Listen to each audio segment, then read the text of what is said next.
You will excuse me, I will have to speak English. My Portuguese is not good enough. I just know todo bem, and I cannot go further than that, which is already good news.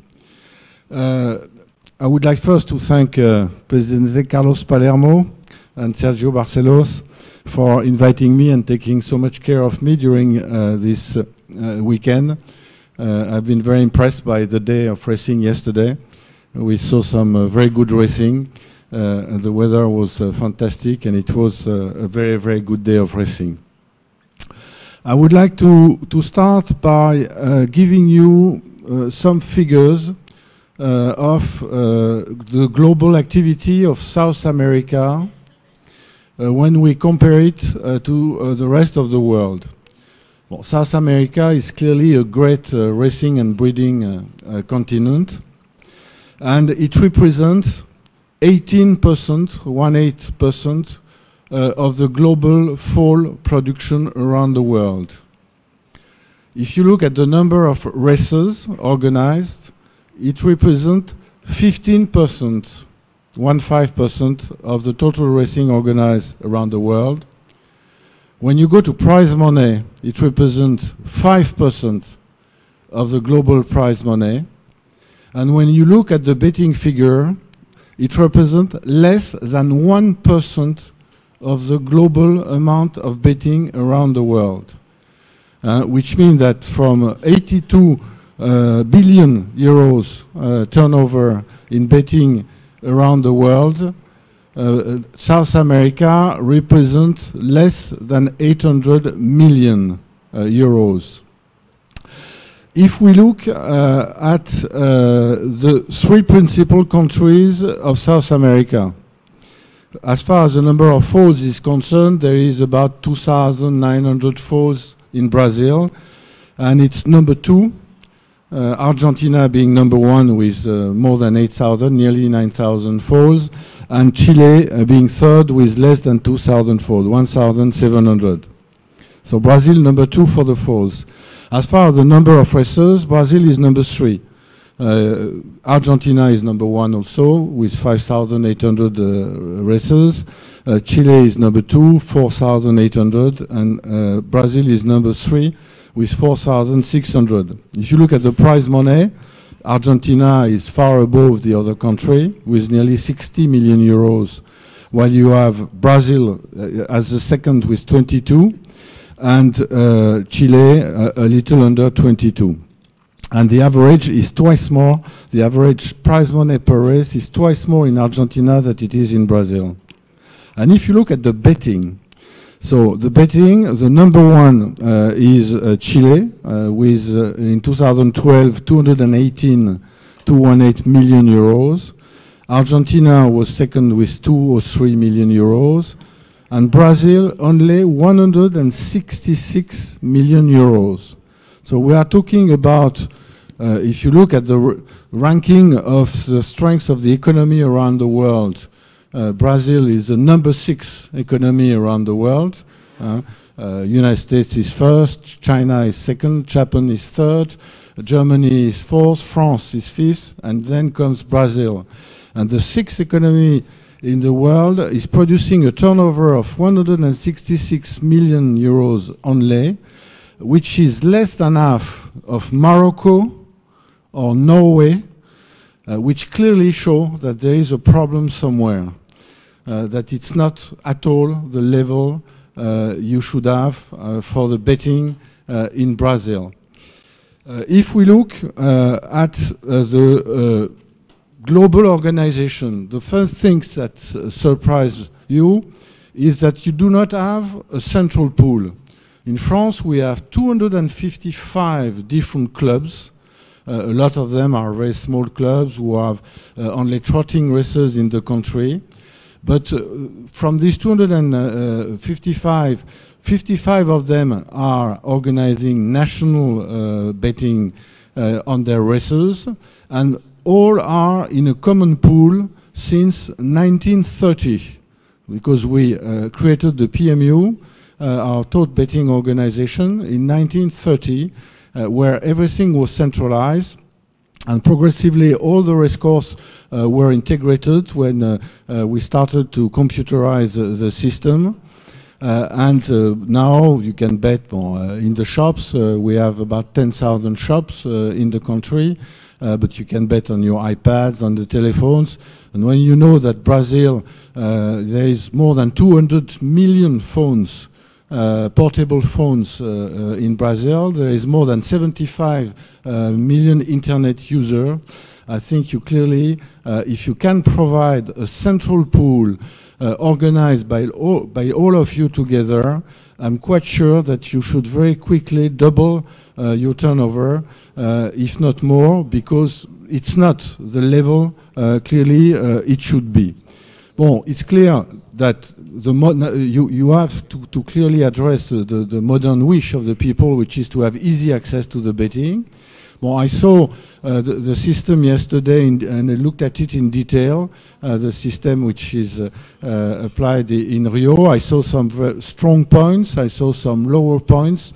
I think it's the right time to make a deep study of your market. I think it's very important. When we look around the world, and we have that every year in the conference, in the international conference in Paris, everybody now is talking about customer segmentation.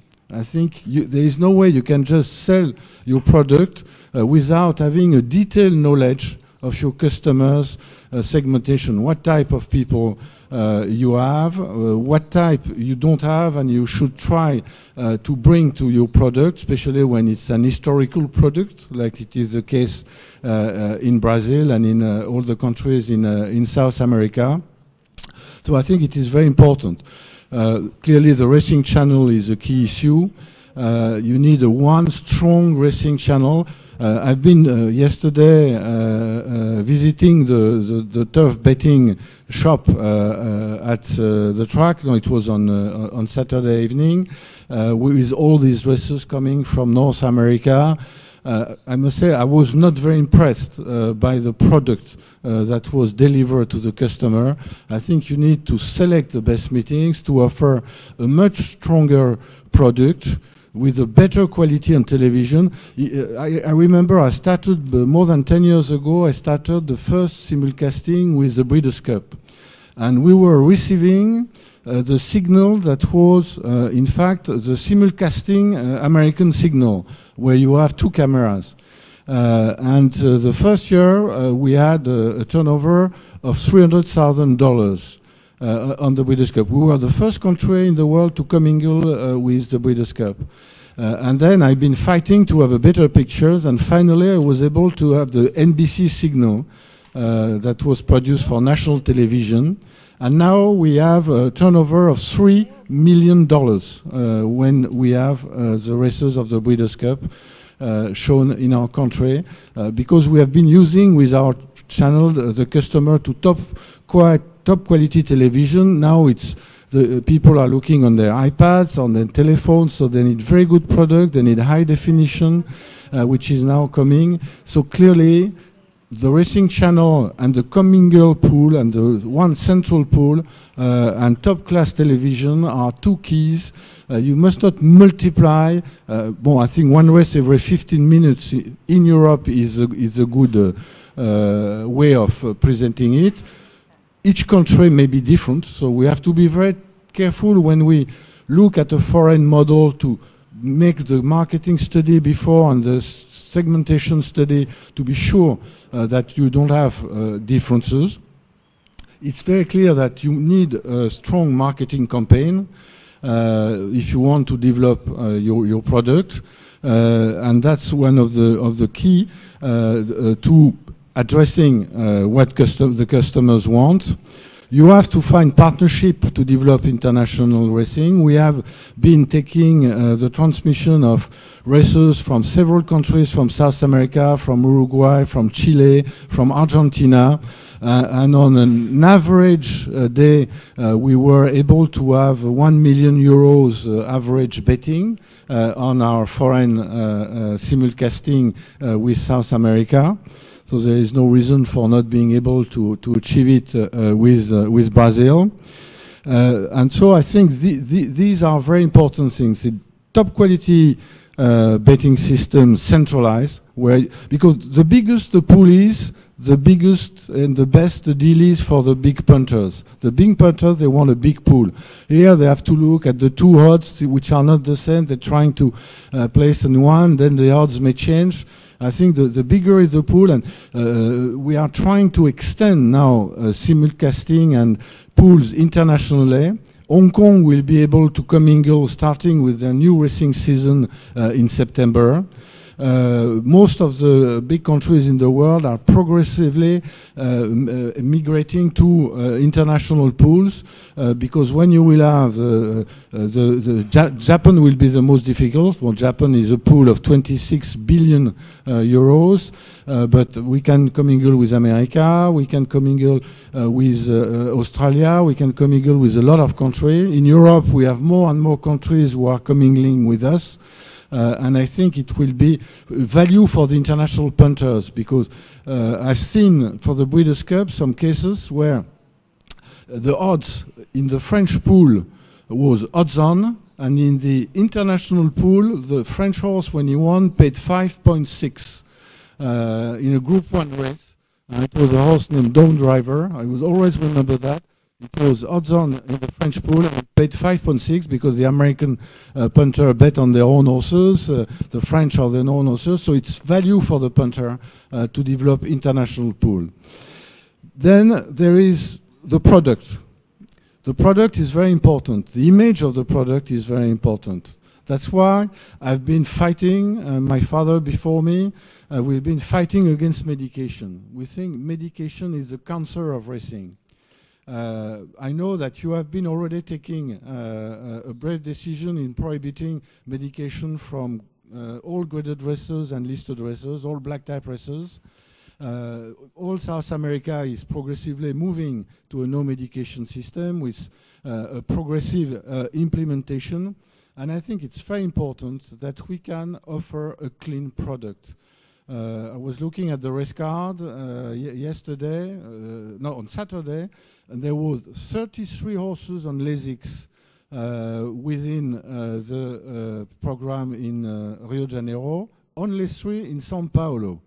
While there was, I think, 5 of the races in São Paulo were for 3 years old, so with no Lasix authorized, and there was 6 in Rio because there was group races and some also race for 3 years old. I think it's very important for the image of racing that we get the cleanest possible industry if we want to market our image outside the pure core racing people.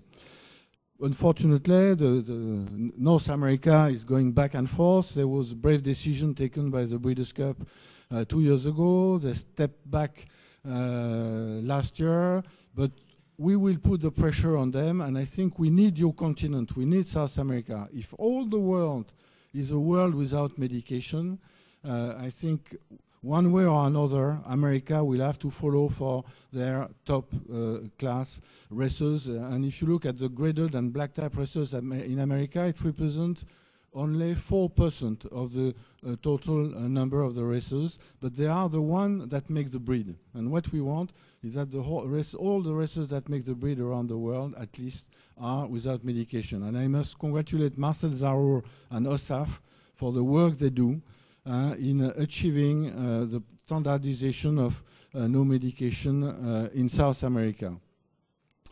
Another big task is the grading of races, which we call quality control of races internationally. Progressively, all the world is moving to quality control of races. We have this blue book, which is published once a year, and who is publishing all the black type race around the world with 3 different parts. Part 1, who gives the graded recognition and the black type. Part 2, who gives the black type only. And Part 3, who is for information only. You have, as far as South America is concerned, you have in Part 1, Argentina, Brazil, Chile, Peru, who are now in a survey with Uruguay, because we have provided our international handicapper, Mr. Kirian Kennelly, as a consultant for OSAF, and OSAF has been implementing a committee of international handicappers who has been reviewing all the gradings of the races, all the classifications for the last 2 years, and this year will be the 3rd year. Now there will be a graded stakes committee that will be implemented, and Mr. Zarour can develop on that. And I think it's very important that we have a quality of the races recognized. There is one country who is waiting behind the door to be promoted to Part 1, which is Uruguay. And what we want is to achieve standardization. The task of the handicappers is not to inflate the ratings of their own country, like they would normally do everywhere around the world. But it is to guarantee the quality of the horses. What we want is that every time a horse wins a grade 1, a grade 2, or a grade 3, everybody in the world know that whether it is South America, France, England, Australia, or North America, we have a label and we guarantee the quality. And that's very important for a continent like South America, when racing and breeding is so important in numbers, as we saw earlier. So I think a lot of progress has been achieved. When we look at the result of this classification, we found out that we have a problem with some 2-year-old races in Argentina, with also some 2-year-old races in Chile. As far as Brazil is concerned, we have a problem with 2 races which are presently Group 1 and which are run on dirt, which are the Premio Paraná and the Premio Benito Gonçalves. Bon, we consider that the standard for grade 1 is 115 at the highest level in Europe. We have accepted to consider it as 110 in Australia and New Zealand because clearly the average level was lower, and we wanted to protect the classification and not to be too hard.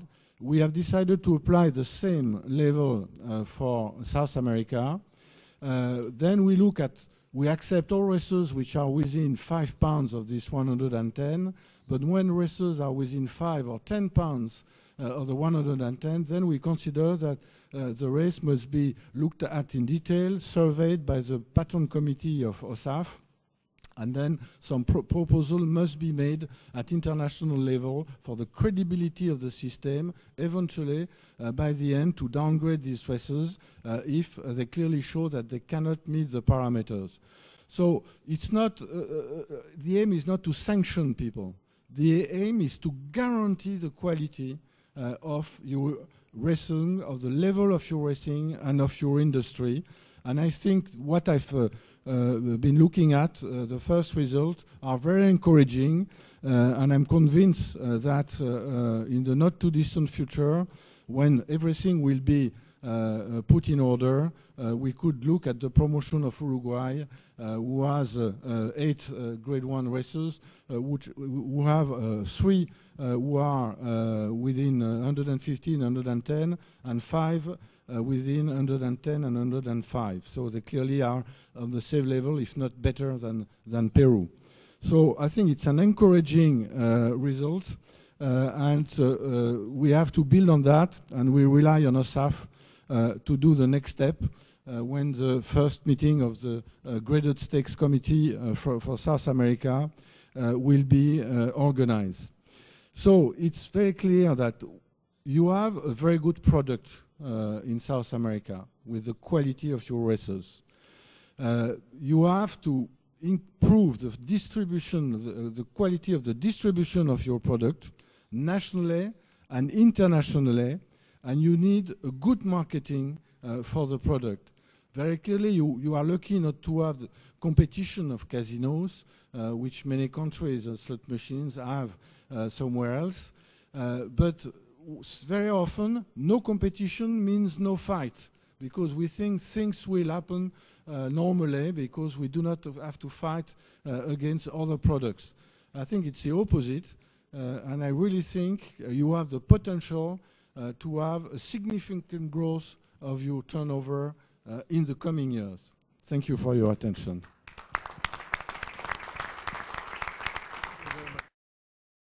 Just to answer what was said by Marcel, there is one important step that will come next year in June, where there will be the organization of the first Pan-American conference.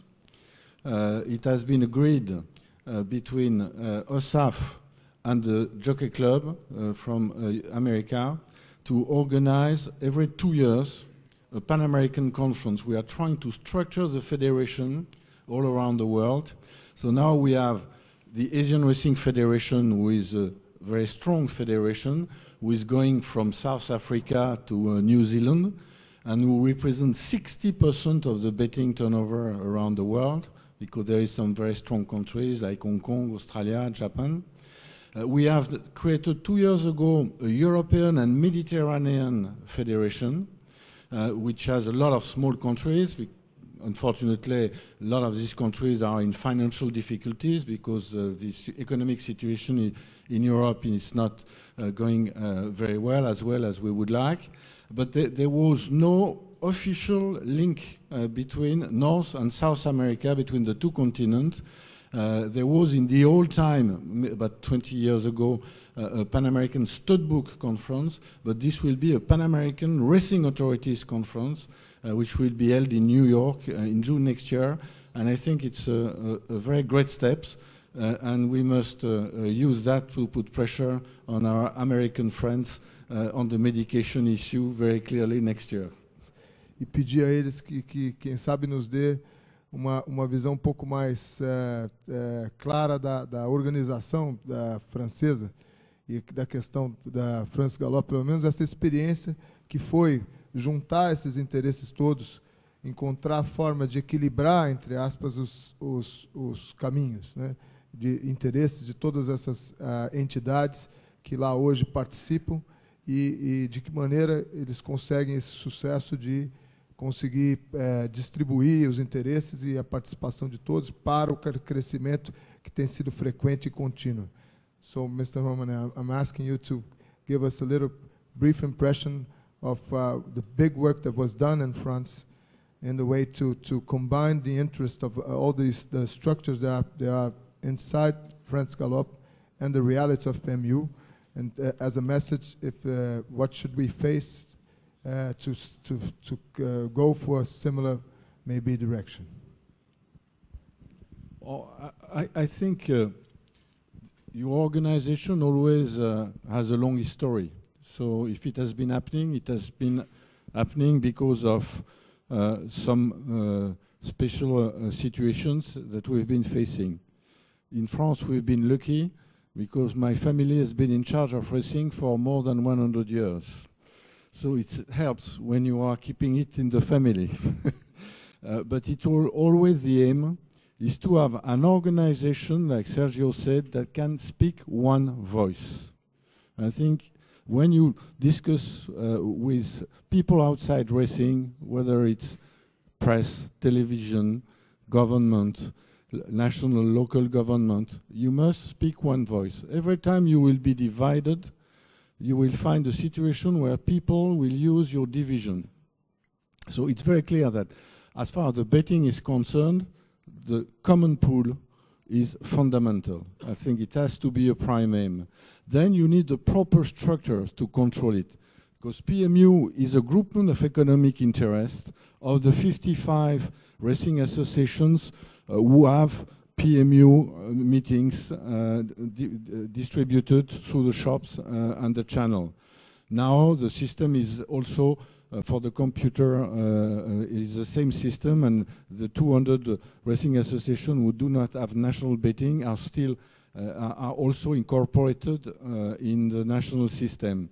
But I think it's very important that you keep the control of your betting structure, that you put in place a very strong centralized betting structure, and then you need a top organization to cover the activity of all the jockey clubs, the breeders, the owners, and as Sergio said, we We've done that in France Gallo. It was not easy because in the old time, the members were selecting themselves. Then we have, every 4 years, we have national elections. Every 4 years, the breeders, the owners, the trainers, the jockey, even the jockey, are electing their representative to the national body. On top of that, a part of the national body is represented by the local racecourses, local federations. Here that would be the local clubs. So you have representative of the industry, so the owners, the breeders, the trainers, the jockey. You have representative of the organizer through the club. And we have a limited number of people that can be taken from outside, who are influent people in economy or in other activities that can help to support your organization. So it's a very democratic organization. And when, by the end, you elect the board and the chairman and the board for 4 years, you have a government, and the government, the board is 12 members, the committee is 50, the board is 12, and it's the chairman and the board who run the day-to-day organization and betting. But every 4 years, they get their legitimacy by being elected by all the industry representative. It's funny because it was imposed to us by the socialist government in 1981, but we worked the structure, we made the proposal to the government who accepted it, and it's been working since 1983, and it's a very good organization because when the president of that organization goes to see the Minister of Agriculture, the Minister of Budget, or the Home Office Minister for the gambling aspect, he speaks on behalf of all the industry, and you don't have one club, another club. If you look at England, for example, where the revenue for racing is very small, it's 1%. In France, it's 8% who is going back to the industry, plus parimutuel expenses. When you see in England, there is no national structure. So racing is controlled by the racecourses, by the betting operators, and the central organization, the BHA, has very, very limited power, has nearly no power. And these, they're all commercial companies competing against each other. So it's make it much more complicated. So you need one central structure that will control the specific betting. You must have professional in the betting organization. We presently have been making a lot of improvements since we took a president for the PMU that came. He came from the telephone industry, the mobile. He was one at the time one of the chairman of the new mobile companies, and we took him to become the chairman of the PMU. And if you look at the results of the PMU, we had an increase per year or more than 5% for the last 15 years. Well, now this year is more difficult, last year and this year, because of the economic situation of Europe.